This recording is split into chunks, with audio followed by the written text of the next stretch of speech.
আল্লাহ ইন্নী কুনতু মিনাজ জালিমিন, আমি জালিমিনদের খাতার মধ্যে নিজের নামটা উঠাইলাম। দুনিয়ার কোনো ব্যক্তি এই বিপদ থেকে আমারে বাঁচাইতে পারে না, দুনিয়ার কোনো ব্যক্তি এই মুসিবত থেকে আমাকে বাঁচাইতে পারে না। মাছের পেটে যাইয়াও ইউনুস নবী আমার মাওলারে ভুলে যায় না।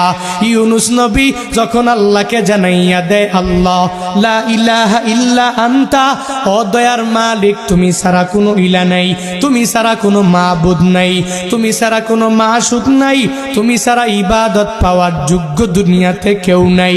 যখন ও ইউনুস নবী আমার ওই মাছের পেটের মধ্যে সিজদার মধ্যে পড়িয়া আল্লাহকে পুত পবিত্র বলে, আল্লাহ ছাড়া মাবুদ নাই এই বলে যখনই ঘোষণা দিয়া দেয় আর নিজের ব্যাপারে আল্লাহর দরবারে জানাইয়া দেয়, ও মালিক আমার ঠিক হয় নাই, নিজের নফসের উপরে জুলুম করে নিলাম, নিজের নফসের উপরে আমি নির্যাতন করে ফেললাম। ও আল্লাহ তুমি আমারে বড় একটা জনপদে